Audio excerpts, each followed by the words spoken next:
생명의 샘가 2025년 9월 넷째 주 소그룹 모임입니다. 인자의 날이라는 제목이고 생명의 샘가 76페이지에 있습니다. 인자의 날, 구약 표현으로는 여호와의 날 이렇게 여러분 표현되기도 합니다. 인자의 날, 예수 그리스도의 날, 예수 그리스도가 펼쳐간 하나님의 나라의 날, 또 멀리 가면 예수 그리스도께서 다시 이 땅에 오실 날, 여러 가지를 우리가 생각할 수 있겠습니다. 수요일 본문하고 목요일 본문 함께 우리가 보아야 하는데, 우리 1번 관찰 질문을 통해서 다시 한번 내용을 파악해 보도록 하겠습니다. 1번 시작. 예수님이 하나님의 나라는 어디에 임한다고 하였습니까? 20절, 21절 보니까 너희 안에 임할 거다. 너희 안에. 그러니 여러분, 우리가 육체가 약하면 병원에 가서 링겔 맞을 수 있고 그럴 수 있고, 우리 영적으로 큰 일이 있으면 기도원이나 어떤 부흥회 가서 은혜 받고 하는 것도 좋아요.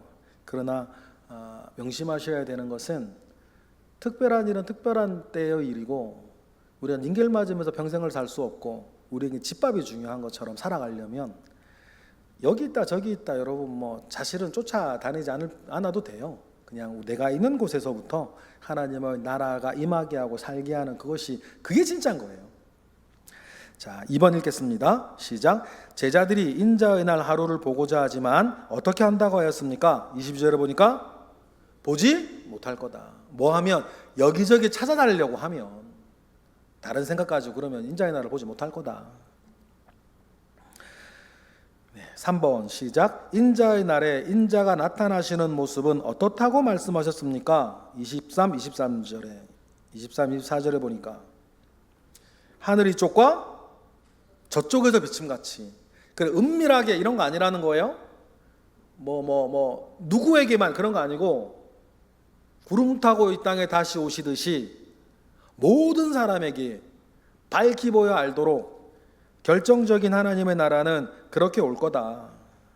그래, 그 날이 오기 전까지 우리는 하나님의 나라를 내가 있는 곳에서부터 뭐한다? 이루어가는 거다. 4번의 내용이 있을지라도 4번 읽어볼까요? 시작. 인자의 날이 오기 전에 어떤 일이 일어날 것을 예고하셨습니까? 25절에 보니까 많은 고난과 버림당함이 있을지라도. 글쎄요 여러분, 사람이 무너진다, 믿음이 무너진다 라고 했을 때, 사람과 믿음이 여러분 다른 것으로 인해서 무너진다면 그 사람은 믿는 사람은 아닌 거예요. 이해하시겠죠? 우리는 예수 그리스도를 믿는데 예수 그리스도 외에 다른 것 때문에 무너진다? 그분은 온전한 믿음이 아닌 거죠. 그러니까 많은 고난과 심지어 버림이 있다 하더라도 우리 예수 그리스도를 믿는 믿음 가운데에 그 모든 것을 이겨낼 줄 믿습니다. 또 이겨낼 수 있습니다. 주님이 또 도우시죠. 그리고 5번에 보니까 다 같이 시작. 인자의 날은 어느 때와 같다고 하셨습니까? 인자의 날은 어느 때와 어느 때에 같다고 하셨습니까? 보니까 두 개가 나오죠. 노아의 때 그리고 롯의 때. 노아의 때와 롯의 때는 공통점이 있어요.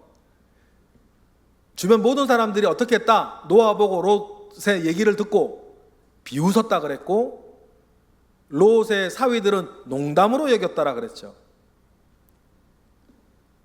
하나님은 분명히 이 일을 이루어 가시는데, 지금 우리가 본 이 세상에서 그게 이렇게 되지 않는다고 비웃거나 농담으로 여기었다가 여러분 큰 코 다치는 거 아닙니까? 그래서 제가 여러분들에게 자주 말씀을 드리죠. 세상의 종말을 못 믿겠거든 뭐라도 믿어라? 내 죽음이라도 믿어라. 어쨌든 세상의 종말이 오던 내가 죽던 이 세상과 나는 끝 아닙니까? 그러면 그 다음에 나는 하나님 앞에 어떤 사람이겠냐는 거예요. 여러분, 그걸 늘 염두에 두고 사셔야 돼요. 그걸 늘 염두에 두고 사셔야 됩니다. 이거 잃어버리면요, 이 세상 가운데 그냥 막 사는 거 아닙니까? 막. 하나님 앞에 섰을 때 내가 누구인가, 그 생각을 그렇게 하며 살아야 될 것 같습니다. 적용과 나눔입니다. 1번부터 5번까지 5개의 문항 나눔 주제가 있는데 4번, 5번은 엇빛이 이어지는 거예요. 같이 하셔도 되고 따로 하셔도 됩니다.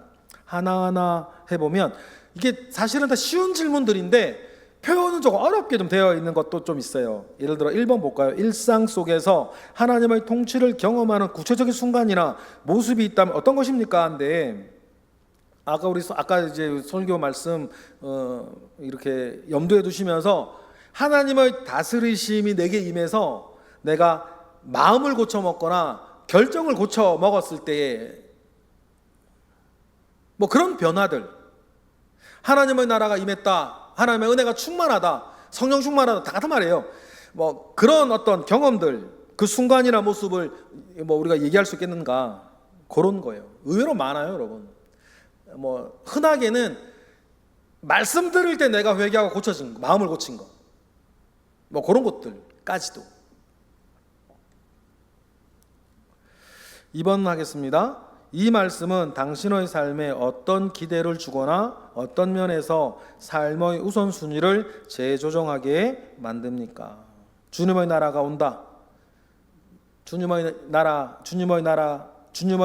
인자의 날이 온다라고 했을 때, 우리는 그걸 만들어 나가는 그 시간 속에 아직 있을 때, 우리가 만들어 나가 하나님의 나라는 그래도 우리가 완성하는 것이 아니라 주님이 끌고 오시는 나라거든요. 이중성이 있어요. 우리가 이 땅에서부터 시작하는 하나님의 나라가 있고 주님께서 끌고 내려오시는 진짜 하나님의 나라가 있는데, 3번의 문제는 이번의 문제는 그 나라가 임할 때 그걸 우리가 기억하고 있다면 내가 오늘 어떤 우선순위를 가지고 살아야 되겠는가? 주님이 반드시 오신다면, 주님이 반드시 재림하시는 게 맞다면 지금 내가 달라져야 할 삶의 모습은 뭐겠냐? 그 이야기를 나누어 주시는 내용이에요. 문제 이제 그대로 하시면 되는데 여러분 이해는 또 그렇게 하시면 됩니다. 그래서 종말이든 죽음이든 다시 오시는 주님, 인자가 자기 날에 번개같이 오시는 그때 주님을 다시 만나는 거 우리가 안다면 내가 오늘 어떻게 살아야 되겠냐, 그 이야기를 하시는 것이고, 3번의 문제는 세속적인 삶과 하나님 나라의 삶 사이에 이 어떤 균형 잡는 것이 어렵다고 느낀 적이 있는가, 언제 어떻게 그랬냐, 뭐 이런 것들인데 말이 좀 어려운데요. 쉽게 생각하면 이런 거예요. 나의 현실과 나의 믿음이 충돌할 때 그런 거 말하는 거예요. 나의 형편이나 나의 현실이 내가 믿음대로 살아갈 때 언제나 짝짝짝 맞아떨어지는 게 아니라 때로는 갈등하고, 때로는 이렇게 하다가 저렇게 하다가 나누기도 하고, 때로는 두렵기도 하고, 그렇게 믿음과 현실이 충돌하거나 갈등을 일으킬 때에 나는 어떻게 해야 될 것인가, 어떻게 균형을 찾아가고 하나님의 나라를 그렇게 만들어 이루며 나아갈 것이냐, 그 이야기들을 좀 해보는 시간인데, 3번의 문제는 뭐 나눔이 잘 되면 너무너무 좋고 하고 이렇게 말이 막히면 좀 어려울 수도 있어요. 그런데 우리가 잘 알아요. 믿음과 현실이 충돌할 때 우리가 하나님의 말씀을 모르는 게 아니잖아요. 작은 곳에서부터. 4번입니다. 주님 앞에 내려놓아야 할 것이 뭐냐. 하나님의 나라를 내가 살아가기 위해서 예수 그리스도의 재림과 종말을 바라보는 사람으로서 내가 집착하고 있는 것, 놓지 못하고 있는 것이 여전히 있나. 주님 앞에 내려놓아야 될 것은 무엇인가? 그 이야기를 하는 것이고, 5번은 그렇게 어떻게 실천하겠냐? 이 4번의 문제를 근데 이번에 이번 주에 어떻게 실천하겠다? 그렇게 이야기를 나누어 주시면 감사하겠습니다. 그렇게 해서 우리 구역 모임, 구역 예배를 여러분 잘 나누어 가시고, 우리가 내일 동일한 분들과 동일한 이야기를 할 때 더 튼튼한 우리 연대와 성도의 교제가 우리 소그룹 모임에 있기를 주님의 이름으로 축복합니다. 기도하겠습니다. 하나님 감사합니다. 크신 은혜 가운데 우리와 함께 하시고 크신 능력 가운데 우리와 함께 하옵소서. 하나님 아버지의 선하시고 온전하시고 기뻐하신 뜻이 나에게 이루어지게 하시고 우리 소그룹에게 이루어지게 하시옵소서. 그것이 하나님의 나라가 임하는 것이고 하나님의 나라가 이루어지는 것이니 그 선한 일에 부족한 저희들 주님 쓰시옵소서. 예수 그리스도의 이름으로 기도드렸나이다. 아멘. 네, 수고하셨습니다.